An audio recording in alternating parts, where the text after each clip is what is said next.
الله والله والله والله الله والله والله والله.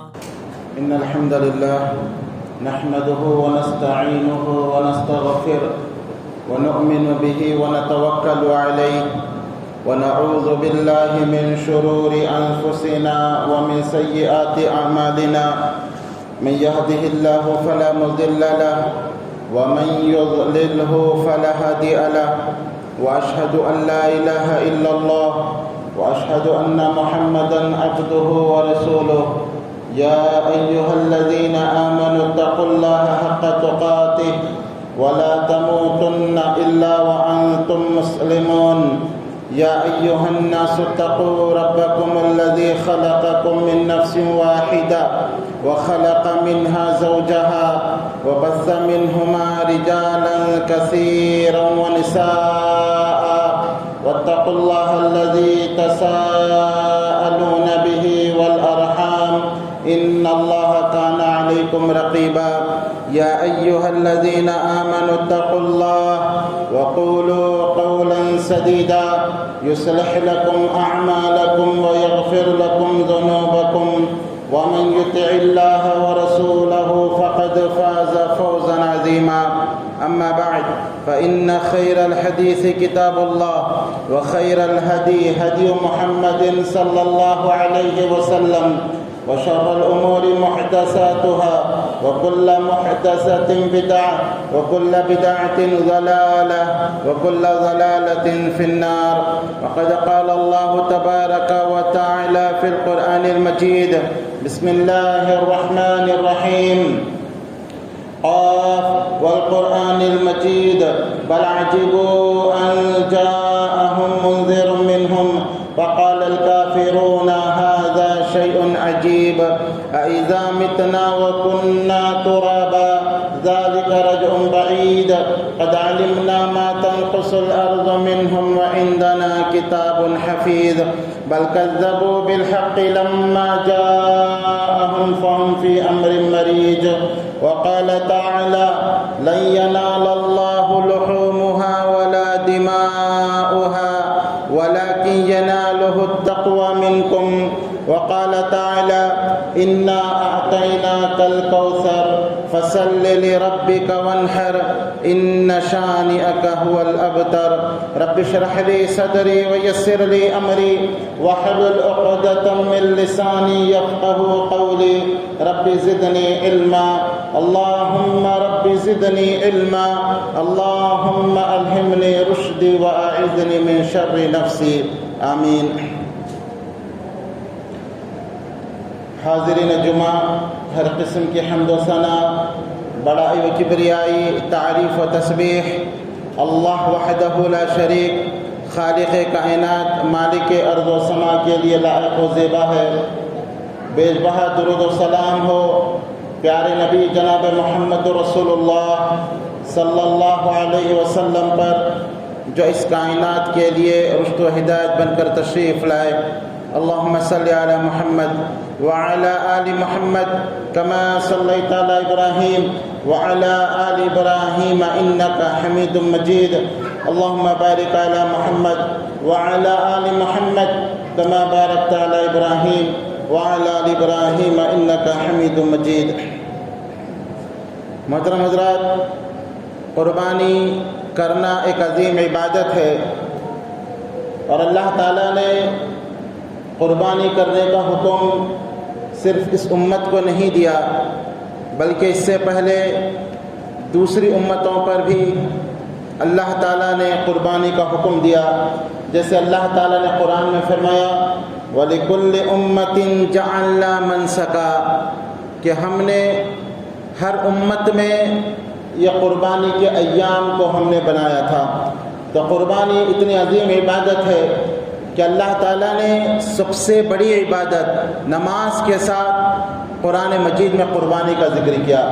اس سے آپ قربانی کی اہمیت کا پتہ لگا سکتے ہیں کہ نماز جیسی عبادت کے ساتھ اللہ تعالیٰ نے قربانی کرنے کا ذکر کیا.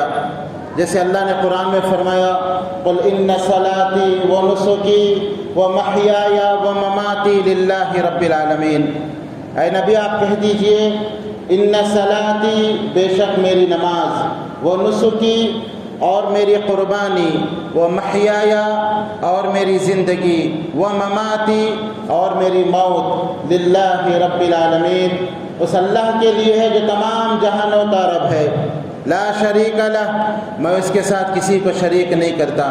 تو اللہ تعالیٰ نے نماز جیسی عبادت کے ساتھ اس آیت کے اندر قربانی کا ذکر کیا، اور اس طرح سورہ کوثر میں بھی اللہ نے نماز کے ساتھ قربانی کا ذکر کرتے ہوئے فرمایا بسم اللہ الرحمن الرحیم انا اعطیناک الکوثر فصل لربک وانحر ان شانئک هو الابتر، کہ بے شک اے نبی ہم آپ کو کوثر عطا کریں گے، خیر کثیر سے ہم نوازیں گے، فصل لربک وانحر بس آپ اپنے رب کے لیے نماز پڑھیے اور قربانی کیجیے، ان شانئک هو الابتر یقیناً آپ کا دشمن ہی ذلیل ہونے والا ہے اور آپ کا دشمن ہی ابتر ہے۔ تو اس آیت میں بھی آپ غور کیجئے کہ اللہ تعالیٰ نے نماز جیسی عظیم عبادت کے ساتھ قربانی کرنے کا نبی اکرم صلی اللہ علیہ وسلم کو حکم دیا، اور پھر ایک آیت میں اللہ تعالیٰ نے قربانی کے جذبے کا ذکر کیا کہ قربانی کا مقصد کیا ہونا چاہیے۔ قربانی کا مقصد صرف گوشت کی فراہمی یا گوشت کھانا نہیں ہونا چاہیے، بلکہ اخلاص ہونا چاہیے، جیسے سورہ حج میں اللہ نے فرمایا لن ینال اللہ لحومها ولا دماؤها ولکن ینالہ التقوی منکم، کہ اللہ تعالیٰ کو تمہاری قربانیوں کا، لن ینال اللہ لحومها اللہ کو قربانی کا گوشت نہیں پہنچتا، ولا دماؤها اور نہ قربانی کا خون اللہ کو پہنچتا ہے، ولیکن ینالہ التقوی منکم لیکن اللہ تعالیٰ تم سے تقوی کو چاہتا ہے، تمہارے اندر کے اخلاص کو دیکھنا چاہتا ہے کہ اللہ کی رضا کے لیے اللہ کے حکم پر جیسے تم نے جانور کو ذبح کیا اسی طرح اللہ کے حکم پر اپنی خواہشات کو بھی ذبح کرنا ہے، اللہ کے حکم پر اپنی دنیا کو بھی ذبح کرنا ہے، اللہ کے حکم پر اپنے عیش و عشرت کو بھی ذبح کرنا ہے، اپنے دنیاوی سامان کو بھی ذبح کرنا ہے، اللہ کے حکم پر اپنی نیندوں کو بھی قربان کر کے فجر کی نماز کو آنا ہے، اللہ کے حکم پر ہر چیز قربان کرنا ہے۔ تو قربانی کا جذبہ اللہ تم سے دیکھنا چاہتا ہے، نہ کہ جانوروں کا خون اور گوشت اللہ کو پہنچتا ہے۔ تو میرے دوستو یہ ایک عظیم عبادت ہے، اسی لیے پیارے نبی جناب محمد رسول اللہ صلی اللہ علیہ وسلم ہر سال قربانی کیا کرتے تھے۔ کوئی ایسا سال نہیں تھا آپ کی زندگی میں جس میں آپ صلی اللہ علیہ وسلم نے قربانی نہ کی ہو، بلکہ جب حج کا موقع آیا تو آپ صلی اللہ علیہ وسلم نے اپنی طرف سے 100 اونٹوں کو ذبح کیا۔ اللہ اکبر، حجۃ الوداع کا موقع ہے اور تقریباً 1,24,000 صحابہ کرام آپ کے ساتھ ہے، لیکن قربانی کی اہمیت کو بتانے کے لیے نبی اکرم صلی اللہ علیہ وسلم نے اپنے ہاتھوں سے 63 اونٹوں کا نحر کیا، 63 اونٹوں کو ذبح کیا۔ علامہ ابن قیم رحمہ اللہ کہتے ہیں کہ 63 اونٹوں کو ذبح کرنے میں یہ حکمت تھی، بلکہ یہ اشارہ تھا کہ آپ صلی اللہ علیہ وسلم کی عمر 63 سال رہے گی۔ 63 اونٹوں کو آپ نے اپنے ہاتھ سے ذبح کیا، اور اس کے بعد جو باقی اونٹ بچ گئے تھے تقریباً 37 اونٹ حضرت علی رضی اللہ عنہ نے آپ کی طرف سے ذبح کیا۔ تو حج جیسے عظیم موقع پر جبکہ صحابہ کا جمع غفیر ہے اور آپ صلی اللہ علیہ وسلم کا آخری سال ہے اور آپ کو یہ معلوم ہے کہ یہ آپ کا آخری حج ہے، اس کے بعد آپ کو حج نصیب نہیں ہوگا بلکہ آپ کی موت آ جائے گی، اسی لیے تو حجۃ الوداع کے موقع پر آپ صلی اللہ علیہ وسلم بار بار کہا کرتے تھے یا ایھا الناس خذوا عنی مناسککم، اے لوگو مجھ سے حج کے مسائل سیکھ لو، ہو سکتا ہے آئندہ سال میں تمہارے درمیان نہ رہوں، آئندہ سال تم مجھ کو نہ پاؤ۔ اور سورہ نصر بھی حج کے موقع پر نازل ہوئی جس میں آپ صلی اللہ علیہ وسلم کو یہ اشارہ دیا گیا کہ اللہ کے نبی جس مقصد کے تحت آپ کو بھیجا گیا تھا وہ مقصد اب مکمل ہو گیا ہے، اور اللہ کا دین مکمل ہو گیا ہے۔ اب آپ اپنے رب سے ملنے کی تیاری کیجئے۔ اذا جاء نصر اللہ والفتح، جب اللہ کی مدد آ گئی اور مکہ فتح ہو گیا، ورأیت الناس يدخلون فی دین اللہ افواجا، اور آپ نے دیکھا لوگوں کو کہ فوج در فوج اللہ کے دین میں داخل ہو رہے ہیں۔ اب آپ کو جو مشن دے کر بھیجا گیا تھا، آپ کا جو کام تھا کہ مکہ فتح ہونا، لوگ مسلمان ہونا، اب یہ کام پورا ہو گیا۔ اب آپ کیا کیجئے؟ فسبح بحمد ربک واستغفر، اب آخرت کی تیاری کیجئے، زیادہ سے زیادہ اپنے رب کی حمد و تسبیح بیان کیجئے اور اس سے استغفار کیجئے۔ انہ کان توابا، بے شک وہ توبہ قبول کرنے والا ہے۔ آپ کو یہ اطلاع تھی کہ یہ آپ کا آخری سال ہے، اس کے باوجود اس اہم موقع کو آپ صلی اللہ علیہ وسلم نے ضائع کیے بغیر 63 اونٹوں کی قربانی کر کے آپ نے قربانی کی اہمیت کو بتایا۔ حالانکہ یہ وہ وقت تھا کہ آپ صحابہ کو کچھ نصیحت کرتے، آپ کا آخری سال اور اتنے زیادہ صحابہ کا جمع غفیر ہے، آپ ان کو جو ہے کچھ دین کی باتیں بتاتے، لیکن آپ اندازہ لگائیے کتنا وقت 63 اونٹوں کو نحر کرنے میں اللہ کے نبی نے صرف کیا ہوگا۔ قربانی کی اسی اہمیت کے پیش نظر آپ صلی اللہ علیہ وسلم نے حجۃ الوداع کے موقع پر 63 اونٹوں کو ذبح کیا، اور اس سے یہ بھی مسئلہ معلوم ہوا کہ اگر کسی انسان کے اندر طاقت ہے، استطاعت ہے، وہ ایک سے زیادہ قربانی کر سکتا ہے، وہ ایک سے زیادہ جانور ذبح کر سکتا ہے، تو وہ ضرور ذبح کرے۔ یہ اللہ کی رضا کے لیے وہ ضرور ایک سے زیادہ جانوروں کو ذبح کر سکتا ہے۔ تو میرے دوستو، قربانی کی اپنی اہمیت ہے، اور آپ صلی اللہ علیہ وسلم نے ہر سال قربانی کی، بلکہ جو لوگ قربانی نہیں دیتے، طاقت و استطاعت کے باوجود جو جانور ذبح نہیں کرتے، آپ صلی اللہ علیہ وسلم نے ان کے لیے بڑے سخت الفاظ آپ نے استعمال کیے۔ ابو ہریرہ رضی اللہ عنہ حدیث کے راوی ہے، ابن ماجہ کی روایت ہے، نبی اکرم صلی اللہ علیہ وسلم نے فرمایا، من کان لہ ساعۃ ولم یضح فلا یقربن مصلانا، جو کوئی قربانی کرنے کی طاقت رکھتا ہے، جس کے پاس حیثیت ہے، قربانی کا جانور خرید سکتا ہے، لیکن اس کے باوجود وہ قربانی نہیں کرتا، تو فرمایا فلا یقربن مصلانا، وہ ہمارے مصلے کے قریب نہ آئے، وہ عیدگاہ کے قریب بھی نہ آئے۔ عید کی نماز پڑھنا تو دور کی بات، وہ ہماری عیدگاہ کے قریب یا جہاں ہماری نماز ہو رہی ہو وہ وہاں ہرگز نہ آئے۔ تو میرے دوستو، یہ ایک طرح کی ان لوگوں کے لیے سخت الفاظ ہیں جو قربانی کی طاقت رکھنے کے باوجود قربانی نہیں کرتے۔ اور ابن ماجہ کی ایک روایت میں آپ صلی اللہ علیہ وسلم نے لوگوں سے خطاب کرتے ہوئے کہا، یا ایھا الناس ان علی کل اہل بیت فی کل عام اضحیہ، کہ اے لوگوں، ہر گھر والے کے لیے سال میں ایک بار ایک قربانی کرنا ہے، ہر گھر کی طرف سے ایک قربانی کرنا ہے۔ تو ہر گھر کی طرف سے اگر کوئی ایک قربانی کرے تو وہ پورے گھر کی طرف سے کافی ہو جائے گی۔ ایک فرد کی طرف سے قربانی کرنا ضروری نہیں ہے۔ آپ ایک گھر کے اندر ہیں، ایک فیملی ہے، اگر اسے ایک فیملی کی طرف سے ایک بکری ذبح کی جاتی ہے تو پورے گھر والوں کی طرف سے وہ کافی ہو جائے گا۔ یا اگر کوئی ایک گائے پورے گھر والوں کی طرف سے ذبح کرتا ہے تو پورے گھر والوں کی طرف سے وہ کافی ہو جائے گا۔ اور بعض صحابہ کہتے ہیں کہ ایک فیملی سے مراد وہ گھر جس کا حساب کتاب ایک شخص کے پاس ہو۔ اگر اس ایک فیملی میں 100 آدمی بھی موجود ہوں اور اگر ایک بکری کوئی ذبح کر دیتا ہے تو وہ پورے گھر کی طرف سے وہ بکری کافی ہو جائے گی۔ لیکن اگر اللہ نے طاقت دی ہے، استطاعت دی ہے، تو اس سے بھی زیادہ کوئی ذبح کرنا چاہے ذبح کر سکتا ہے۔ تو آپ صلی اللہ علیہ وسلم نے ایک گھر والوں کی طرف سے، ایک فیملی کی طرف سے ایک بکری کا ذبح کرنے کا آپ نے حکم دیا۔ یا اگر کوئی ایک بکری ذبح نہیں کر سکتا تو وہ گائے میں 7 حصے بھی رکھ سکتا ہے۔ یہ بھی اللہ کے نبی صلی اللہ علیہ وسلم کی سنت سے ثابت ہے۔ تو 7 حصے اگر کوئی رکھے تو گائے کا ایک حصہ ایک فیملی کی طرف سے کافی ہو جائے گا۔ اس طرح ایک اونٹ میں 10 حصے رکھے جا سکتے ہیں، اونٹ کا ایک حصہ ایک فیملی کی طرف سے کافی ہو جائے گا، اگرچہ کہ اس کی فیملی میں کئی لوگ ہوں، 50-100 افراد بھی ہوں، لیکن ایک فیملی کے لیے ایک حصہ کافی ہو جائے گا۔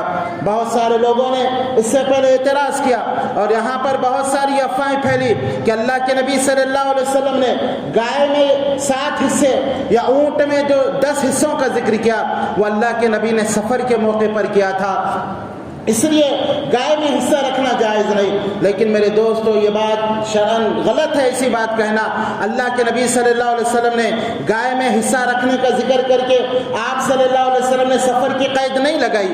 اونٹ میں 10 حصوں کا ذکر کر کے آپ صلی اللہ علیہ وسلم نے سفر کی قید نہیں لگائی۔ تو جو مسئلہ اللہ کے نبی صلی اللہ علیہ وسلم سے چلتا ہوا آ رہا ہے، اب وہ مسئلوں کو نئے نئے مسائل پیدا کرنا اور پھر امت کے اندر اضطراب پیدا کرنا، یہ ایک اچھے آدمی کی علامت نہیں ہے۔ اللہ کے نبی نے کہا تو جائز ہے، اگر آپ ایک بکرا ذبح نہیں کر سکتے، گائے کا ایک حصہ آپ کے گھر والوں کی طرف سے کافی ہوگا، اونٹ کا ایک حصہ گھر والوں کی طرف سے کافی ہوگا۔ تو میرے دوستو، میرے عزیزو، اس سے معلوم ہوا کہ ہمیں ضرور قربانی کرنی چاہیے۔ اگر بکری ذبح کر سکتے تو بہتر، نہیں تو جو ہے سب سے افضل علماء نے یہ کہا اگر آپ کے پاس طاقت ہے تو اونٹ ذبح کرے۔ اونٹ ذبح کرنا سب سے افضل اور بہتر ہے۔ اونٹ ذبح کرنے کی طاقت نہیں ہے، گائے ذبح کرے۔ گائے ذبح کرنے کی طاقت نہیں ہے، بکری ذبح کرے، لیکن ضرور ذبح کرے۔ اور پھر آپ صلی اللہ علیہ وسلم نے قربانی کے جانور کو خریدنے سے پہلے اس کو اچھی طرح سے دیکھنے کا اللہ کے نبی صلی اللہ علیہ وسلم نے حکم دیا۔ آپ صلی اللہ علیہ وسلم نے فرمایا کہ جانور کو اچھی طرح دیکھ لو، جانور اتنا لنگڑا نہ ہو جس سے اس کا لنگڑا پن ظاہر ہو، یا اتنا کانا نہ ہو آنکھوں سے کہ اس کا کانا پن ظاہر ہو، اور ایسا بیمار نہ ہو کہ اس کی بیماری ظاہر ہو جائے، اور ایسا لاغر نہ ہو، اتنا دبلا نہ ہو کہ اس کا دبلا پن ظاہر ہو جائے۔ ایسے جانوروں کی قربانی کرنے سے نبی اکرم صلی اللہ علیہ وسلم نے منع کیا۔ اور ایک اہم بات جو آپ صلی اللہ علیہ وسلم نے فرمائی وہ یہ کہ جانور مسنہ ہو۔ مسنہ کا مطلب یہ ہے کہ اس کے دودھ کے دانت جھڑ جا کر کم سے کم 2 دانت وہ آ گئے ہوں، دودھ کے دانت نکل کر 2 اس کے اصلی دانت آ گئے ہو تو کم سے کم مسنہ ہو۔ اگر کسی کے دانت نہیں نکلے تو ایسے جانور کو ذبح کرنے سے اللہ کے نبی صلی اللہ علیہ وسلم نے منع کیا۔ فرمایا لا تذبحوا الا مسنہ، کہ لوگوں تم ہرگز ذبح نہ کرو لیکن مسنہ کو، اس کے 2 دانت آئے ہوں۔ بہت سارے لوگ اس کا خیال نہیں رکھتے، بلکہ جانوروں کی ظاہری شکل و صورت دیکھ کر، اس کے لمبائی اور اونچائی کو دیکھ کر خرید لیتے ہیں، اس کے دانت کو دیکھنے کا اہتمام نہیں کرتے۔ تو ہمیں چاہیے کہ ہم جانور خریدتے ہوئے اس کا منہ کھول کر اس کے دانت کو بھی دیکھیں۔ اور دانت کی علامت یہ ہے کہ عام دانتوں سے ہٹ کر 2 بڑے بڑے اور ٹیڑھے قسم کے دانت اگر اس کے منہ میں ہوں، اس کا مطلب یہ ہے کہ اس جانور نے 2 دانتوں کو ڈالا ہے۔ دودھ کے جو دانت ہوتے ہیں وہ بالکل ایک سائز کے ہوتے ہیں۔ آپ اگر اس کا منہ کھول کر دیکھیں تو سامنے سے پیچھے تک ایک ہی سائز کے چھوٹے چھوٹے دانت آپ کو نظر آئیں گے۔ اس کا مطلب یہ ہے کہ ابھی اس کے دودھ کے دانت نہیں جھڑے، اور ایسے جانور کی آپ قربانی نہ کریں۔ اور اگر جس جانور کے دودھ کے دانت جھڑ گئے ہوں، سامنے کے 2 دانت، تو آپ کو باقی کے دانت جو چھوٹے نظر آئیں گے، اس کے مقابلے میں یہ جو 2 دانت ہیں وہ بڑے اور ٹیڑھے قسم کے نظر آئیں گے۔ تو اس سے معلوم ہوگا کہ یہ وہ جانور ہے جس نے دودھ کے دانتوں کو کے علاوہ اور دانت ڈالے ہیں، اور ایسے جانور کی قربانی کرنا جائز ہے۔ اونٹ میں عام طور پر جب اونٹ کی عمر 5 سال مکمل ہو کر 6ویں سال میں جاتا ہے تو اس کے یہ 2 دانت آتے ہیں، اس کے دودھ کے دانت جھڑ کر یہ 2 دانت اصلی دانت آتے ہیں۔ اور اس طرح گائے اور پاڑے کی علامت یہ ہے کہ جب ان کے 2 سال مکمل ہو کر جب یہ 3رے سال میں داخل ہوں تو یہ جو 2 دانت ڈالتا ہے۔ اسی طرح بکری بکرا کے بارے میں یہ ہے کہ جب ان کا 1 سال مکمل ہو کر جب یہ 2رے سال میں داخل ہو تو ان کو یہ 2 دانت آتے ہیں۔ تو میرے دوستو یہ ایک اہم علامت ہے، بلکہ یہ ایک عیب ہے کہ ہم بغیر دانت ڈالے ہوئے جانور کی قربانی کریں، اس لیے کہ اللہ کے نبی صلی اللہ علیہ وسلم نے ایسے جانوروں کی قربانی کرنے سے منع کیا ہے۔ تو بہت سارے لوگ اس کا خیال نہیں کرتے، بلکہ جانوروں کو دیکھ کر قربانی کر لیتے ہیں۔ اور ایسے جانوروں کی قربانی نہ کی جائے جس کے کان کٹے ہوئے ہوں، یا اگر جانور کوئی مؤنث ہو اس کا تھن کٹا ہوا ہو، ایسے جانوروں کی قربانی نہ کی جائے۔ تو میرے دوستو، میرے عزیزو، قربانی کرنا، قربانی کا حکم کیا ہے، اس کے اندر علماء میں اختلاف ہے۔ بعض نے کہا کہ قربانی کرنا فرض ہے، اور بعض علماء نے کہا کہ قربانی کرنا سنت مؤکدہ ہے۔ اس کی ایک لمبی بحث ہے۔ کسی نے کہا کہ قربانی فرض ہے، ان کے پاس اپنی دلیلیں ہیں، اور بعض علماء نے کہا کہ قربانی کرنا سنت ہے، ان کے پاس بھی اپنی ایک دلیل ہے۔ لیکن یہ بات ذہن میں رکھیں کہ قربانی کی اگر طاقت ہے تو ضرور قربانی قربانی کرنی چاہیے، کیونکہ قربانی کے جانور کو اللہ نے قرآن میں شاعر اللہ کہا، اللہ کی نشانی کہا، اور قربانی کے جانور کا احترام کرنے کا اللہ تعالیٰ نے قرآن کے اندر حکم دیا۔ تو میرے دوستوں، میرے عزیزوں، ہمیں چاہیے کہ ہم قربانی کے جانور کو خریدیں اور پھر اس کو اچھی طرح اس کو پالیں، پرورش کریں، اس کو اچھا کھلائیں، موٹا تازہ کریں، اچھے سے اچھے جانور کو خریدیں۔ جانور خریدنے میں کنجوسی نہ کریں، بخالت نہ کریں، بلکہ اللہ نے مال دیا ہے تو آپ اچھے سے اچھا جانور خریدیں اور اس کی قربانی کریں۔ لیکن یہ بات بھی ذہن میں رکھیں کہ جانور خریدتے ہوئے آپ کے اندر اخلاص ہونا چاہیے، ریاکاری نہ ہو، آپ کے دل میں یہ خواہش نہ ہو کہ ہم ایسا جانور خریدیں کہ پورے نظام آباد میں کسی کے پاس ایسا جانور نہ ہو، لوگ ہماری تعریف کریں، بلکہ اس جانور کی فوٹو آپ واٹس ایپ، فیس بک وغیرہ پر ڈالیں اور لوگ اس جانور کو دیکھنے آئیں اور آپ اندر سے خوش ہو رہے ہوں، تو یہ ریاکاری ہے، یہ دکھلاوا ہے، اور اللہ تعالیٰ اس عمل کو قبول نہیں کرتا۔ اللہ نے قرآن کے اندر کہا لَن يَنَالَ اللَّهُ لُحُومُهَا وَلَا دِمَاؤُهَا وَلَكِن يَنَالُهُ التَّقْوَىٰ مِنكُمْ۔ اللہ کو جانور کا خون اور گوشت نہیں پہنچتا، بلکہ وہ تمہارے دلوں کا تقویٰ چاہتا ہے۔ یہ قربانی ہم اللہ کی رضا کے لیے کریں، اچھے سے اچھے جانور خریدیں، لیکن دل کے اندر ریاکاری کے جذبے کو پیدا ہونے نہ دیں، اور اگر دل میں اس طرح کے کوئی خیالات جنم لے رہے ہوں، فوراً اعوذ باللہ من الشیطان الرجیم پڑھیں اور استغفار کریں، اللہ کی رضا کو حاصل کریں۔ یہ بات آپ اچھی طرح یاد رکھیں، اللہ کی رضا کے بغیر کوئی عمل اللہ قبول نہیں کرتا۔ عمل کی قبولیت کی یہ سب سے بڑی بنیاد ہے کہ انسان کے اندر اخلاص ہو، اللہ کی رضا کا جذبہ ہو، للہیت ہو، خالص اللہ کو راضی کرنے کے لیے عمل کیا جائے، اللہ اس عمل کو قبول کرتا ہے۔ تو یہ عمل کی قبولیت کی بنیادی چیز ہے۔ آپ اچھا جانور خریدیں، ایک نے 4 جانور خریدیں، لیکن اپنے دل کو اخلاص سے پاک و صاف رکھیں۔ اور سفیان ثوری رحمہ اللہ کہتے ہیں کہ جو ہے دل کو ریاکاری سے 3 موقع پر پاک رکھنا چاہیے: عمل کرنے سے پہلے، عمل کے دوران، اور عمل کرنے کے بعد ہمیشہ کے لیے حفاظت کریں۔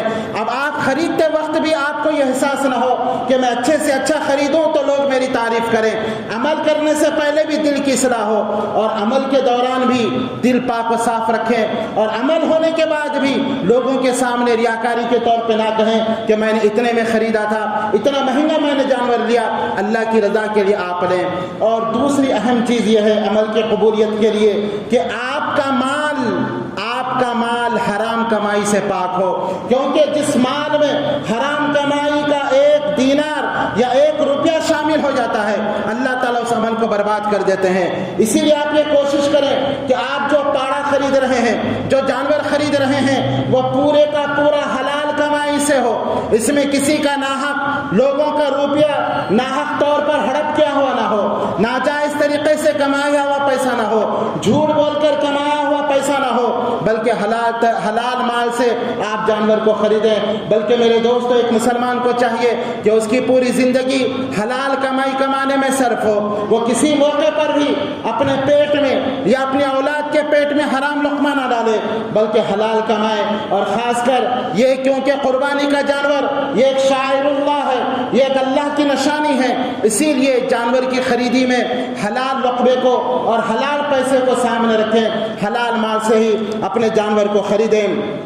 اور جیسا کہ بتا دیا گیا کہ جو ہے اگر آپ خرید نہیں سکتے تو گائے میں آپ 7 حصے یا اونٹ میں 10 حصے رکھے جا سکتے ہیں۔ اور میرے دوست، ایک اہم مسئلہ جو قربانی کے موقع پر پوچھا جاتا ہے کہ میت کی طرف سے کیا قربانی کی جا سکتی ہے کہ نہیں۔ میت کی طرف سے قربانی کے تعلق سے علماء کرام کے درمیان اختلاف ہے۔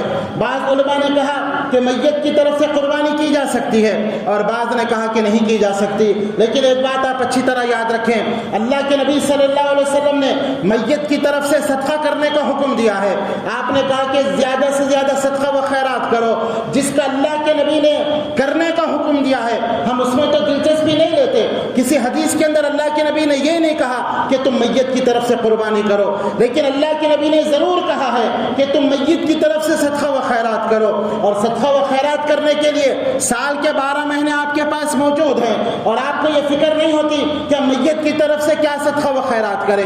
آپ کے پاس 24 گھنٹے ہیں، آپ جو چاہے اپنے مرحومین کی طرف سے صدقہ و خیرات کر سکتے ہیں۔ آپ کسی یتیم بچے کو مدرسے میں کفالت پڑھا سکتے ہیں، میت کی طرف سے اس کی کفالت لے سکتے ہیں تاکہ وہ جو علم حاصل کرے اللہ تعالیٰ اس کا ثواب مردے کو پہنچائے۔ اور آپ کہیں پانی کا انتظام کروا سکتے ہیں، آپ کہیں میت کی طرف سے بورویل کھدوا سکتے ہیں، بہت سارے کام ہیں سال بھر کرنے کے۔ لیکن افسوس کی بات ہے کہ لوگ اس وقت تو میت کی طرف سے جو ہے صدقے کے تعلق سے نہیں سوچتے، لیکن جیسے ہی قربانی کرنے کا وقت آتا ہے تو بہت سارے لوگ سوال کرتے ہیں کہ میت کی طرف سے قربانی کرنے کا کیا حکم ہے۔ میرے دوست، علماء نے اس سلسلے میں 3 اقوال ذکر کیے ہیں۔ بعض علماء کہتے ہیں کہ میت کی طرف سے 2 قول ہیں، کچھ علماء کہتے ہیں کہ قربانی جائز نہیں ہے، اور کچھ علماء کہتے ہیں کہ قربانی کرنا میت کی طرف سے جائز ہے، اور جو جائز کہتے ہیں وہ بھی 3 قول پیش کرتے ہیں۔ بعض علماء کہتے ہیں کہ اگر آپ میت کی طرف سے قربانی کرنا چاہتے ہیں تو ایک الگ جانور لیں اور میت کی طرف سے قربانی کر کے اس جانور کے گوشت کو غریبوں میں تقسیم کر دیں، اس سے آپ اس میں سے نہیں کھا سکتے۔ بعض علماء کہتے ہیں اگر میت کی طرف سے قربانی کرنا ہے تو آپ اپنے جانور کے ساتھ میت کا ایک طرف سے بھی قربانی کر سکتے ہیں، اور آپ جو ہے خود کھا سکتے ہیں اور گوشت کھلا سکتے ہیں۔ اور بعض علماء کہتے ہیں کہ میت کی طرف سے قربانی کرنا ہو تو آپ الگ جانور لیں اور وہ ذبح کر کے آپ خود بھی کھا سکتے ہیں اور غریبوں میں بھی اس کو تقسیم کر سکتے ہیں۔ بہرحال یہ اس امت کے اندر علماء میں اختلاف فی مسئلہ ہے کہ میت کی طرف سے قربانی کر سکتے ہیں کیا نہیں۔ لیکن میرے دوستو، ضرورت اس بات کی ہے کہ میت کی طرف سے آپ صدقہ و خیرات کر سکتے ہیں، اور جو چاہے آپ صدقہ کریں جس کا اللہ تعالیٰ نے حکم دیا ہے۔ لیکن اللہ کے نبی صلی اللہ علیہ وسلم کے زمانے میں بھی بہت سارے آپ کے عزیز و اقارب کا انتقال ہوا، لیکن کہیں یہ ثبوت نہیں ملتا کہ آپ صلی اللہ علیہ وسلم نے کبھی حضرت خدیجہ رضی اللہ عنہ کے نام سے قربانی کی ہو، یا اپنے چچا حضرت حمزہ رضی اللہ عنہ کے نام سے قربانی کی ہو۔ اسی لیے اہل علم کہتے ہیں کہ میت کی طرف سے قربانی کا چونکہ کوئی ثبوت نہیں، اس لیے نہ کرنا بہتر ہے۔ بہرحال یہ اختلافی مسئلہ ہے، لیکن میرے دوستو ہمیں چاہیے کہ اس کے علاوہ اور جو شرعاً جائز طریقے ہیں میت کو ثواب پہنچانے کے، ہم وہ کر سکتے ہیں۔ میرے دوستو، قربانی کرنے کا وقت کب سے کب تک ہے؟ قربانی کرنے کا وقت عید کی نماز کے بعد سے لے کر 13 ذی الحجہ کی مغرب تک قربانی کرنے کا وقت ہے۔ آپ قربانی کر سکتے ہیں، لیکن عید سے پہلے اگر کوئی قربانی کرتا ہے اس کی قربانی قبول نہیں ہوگی، جیسے کہ آپ صلی اللہ علیہ وسلم نے فرمایا کہ قربانی کے دن پہلے ہم نماز پڑھیں گے اور پھر قربانی کریں گے۔ جس نے اس طرح کیا اس نے ہماری سنت کو پا لیا، اور جس نے اس کے علاوہ کیا اس کے لیے وہ تو بس گوشت ہے، قربانی کا اس کو اجر و ثواب نہیں ملے گا۔ سوال یہ پیدا ہوتا ہے، بہت سارے لوگ کہتے ہیں کہ قربانی کے گوشت کے 3 حصے کرنا چاہیے، ایک حصہ ہم کھائیں، ایک حصہ غریبوں کو کھلائیں، اور ایک حصہ دوست و احباب کو۔ میرے دوستو، ایسا کوئی ضروری نہیں ہے کہ آپ 3 حصے کریں، بلکہ اگر آپ چاہیں تو پورے کا پورا گوشت تقسیم کر سکتے ہیں، آپ چاہیں تو پورے کا پورا گوشت غریبوں میں دے سکتے ہیں۔ لیکن بعض سلف سے یہ ثابت ہے کہ قربانی کا 3 حصے کرنا چاہیے۔ اللہ تعالیٰ نے قرآن کے اندر فرمایا فَكُلُوا مِنْهَا وَأَطْعِمُوا الْبَائِسَ الْفَقِيرَ، کہ قربانی کے گوشت سے خود کھاؤ اور فقیروں کو بھی کھلاؤ، ملنے جلنے والوں کو بھی کھلاؤ۔ تو آپ جس طرح کا موقع ہو اس مناسبت سے آپ کام کر سکتے ہیں۔ اگر آپ یہ مناسب سمجھتے ہیں کہ غربا زیادہ ہے، آپ پورے کا پورا گوشت تقسیم کر دیں اور آپ پورے کا پورا گوشت ان لوگوں کو دے دیں، اس سے کوئی فرق نہیں پڑتا۔ اور اگر آپ یہ چاہتے ہیں کہ 3 حصے کریں، آپ کر سکتے ہیں، لیکن یہ کوئی فرض اور ضروری نہیں ہے، بلکہ بعض اسلاف کا سلف کا ایک طریقہ تھا کہ وہ قربانی کے 3 حصے کر کے تقسیم کرتے۔ اور میرے دوستو، قربانی کا گوشت تقسیم کرتے ہوئے غربا کا زیادہ خیال رکھیں۔ بہت سارے لوگ صرف جان اور پہچان والوں میں گوشت دیتے ہیں، غریبوں کا خیال نہیں رکھتے۔ ایسا نہیں ہونا چاہیے، بلکہ ہمیں چاہیے اگر ہم یہ سمجھتے ہیں کہ فلاں آدمی نے تو قربانی کی، اس کے پاس گوشت ہے، اور فلاں آدمی وہ غریب ہونے کی وجہ سے قربانی نہیں کیا، تو ہمیں چاہیے کہ ہم اس غریب تک قربانی کے گوشت کو پہنچائیں تاکہ وہ بھی ہماری عید کے اندر شامل رہے اور وہ بھی عید کی خوشیوں میں شامل رہے۔ بہت سارے لوگ یہ بھی سوال کرتے ہیں کیا قربانی کا گوشت غیر مسلموں کو دیا جا سکتا ہے؟ اس لیے کہ ہم ہندوستان میں ہیں اور ہمارے پڑوس میں غیر مسلم بھی رہتے ہیں، اور بسا اوقات ایسا ہوتا ہے کہ بعض غیر مسلم گوشت کا سوال بھی کرتے ہیں، تو کیا قربانی کا گوشت غیر مسلموں کو دیا جا سکتا ہے؟ بالکل غیر مسلموں کو قربانی کا گوشت دیا جا سکتا ہے، بلکہ اگر آپ یہ سمجھتے ہیں کہ ان کو قربانی کا گوشت دینے سے وہ ہمارے قریب آئیں گے، یا پھر ہم قربانی کا گوشت دے کر ان کو قربانی کی اہمیت یا قربانی کی حکمت حکمت ہم بتائیں تو یہ اچھا طریقہ ہوگا. ہم ان کو قربانی کا گوشت دیں اور پھر قربانی بتائیں کہ قربانی کب سے ہم کر رہے ہیں. ابراہیم علیہ السلام کے واقعے کو ہم بتا سکتے ہیں کہ کس طرح انہوں نے جو ہے باطل کے خلاف, بت پرستی کے خلاف کھڑے ہو کر لوگوں کو ایک اللہ کی دعوت دی. اس طرح آپ توحید کی دعوت دے سکتے ہیں. ایک سوال بہت سارے لوگ یہ بھی کرتے ہیں کہ اگر قربانی کا جانور ذبح کیا جائے اور اگر اس کے پیٹ سے بچہ نکلے تو کیا وہ حلال ہے کہ حرام ہے؟ اللہ کے نبی صلی اللہ علیہ وسلم نے فرمایا کہ اگر قربانی کا جانور ذبح کرے اور اس کے پیٹ سے کوئی بچہ نکلے, اگرچہ کہ وہ مردہ ہو, لیکن اس کی ماں کو ذبح کرنا گویا بچے کو ذبح کرنے کے برابر ہے. تو قربانی کے جانور کو ذبح کرنے کے بعد جو اس کے پیٹ سے بچہ نکلے وہ اس کو بھی آپ کھا سکتے ہیں, وہ آپ کے لیے حلال ہے.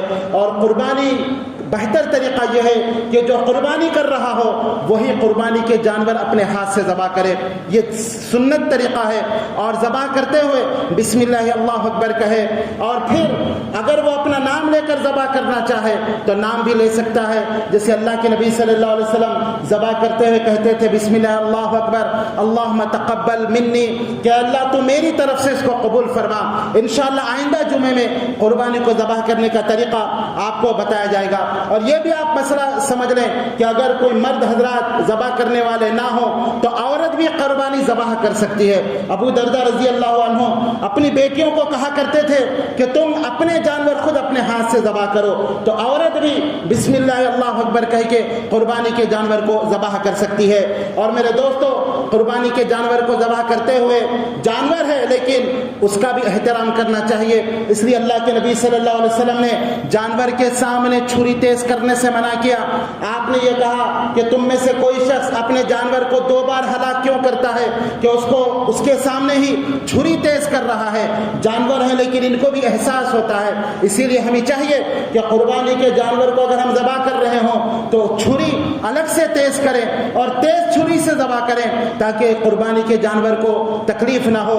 اس طرح میرے دوستو, ایک جانور کے سامنے دوسرے جانور کو بھی ذبح کرنے سے اللہ کے نبی صلی اللہ علیہ وسلم نے منع کیا ہے. آخری اہم بات یہ ہے کہ قربانی ہونے کے بعد بہت سارے لوگ اس کی جو غلاظت ہوتی ہے وہ راستوں پر ڈال دیتے ہیں جس سے بدبو آتی ہے اور جس سے ماحول گندا ہو جاتا ہے. میرے دوستو, یہ بات آپ اچھی طرح یاد رکھیں, اسلام یہ صاف ستھرا مذہب ہے اور اسلام کے اندر پاکی کو آدھا ایمان کہا گیا.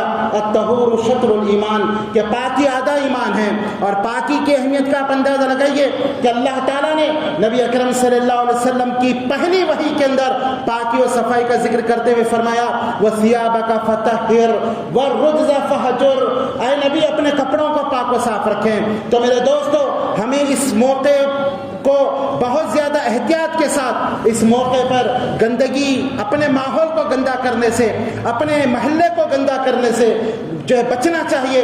اور بالکل ایسی جگہ اس غلاظت وغیرہ کو لے جا کر پھینکیں جس سے نہ پڑوسیوں کو تکلیف ہو نہ کسی اور کو تکلیف ہو.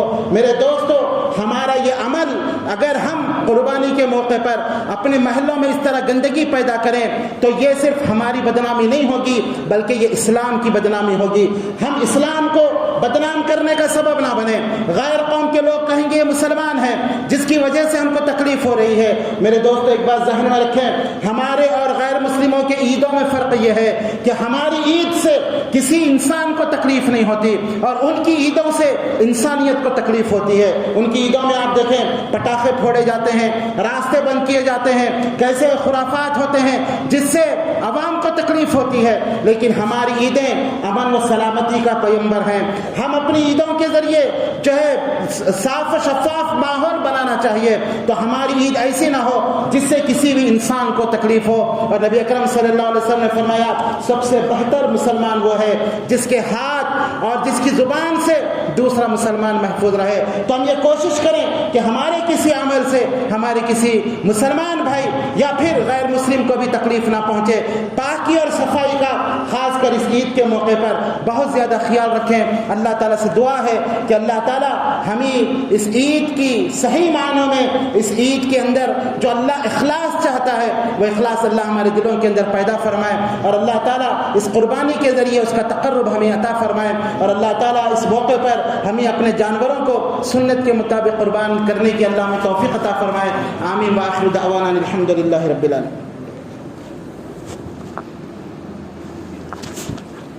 الحمد لله وحده والصلاة والسلام على من لا نبي بعده وبعد.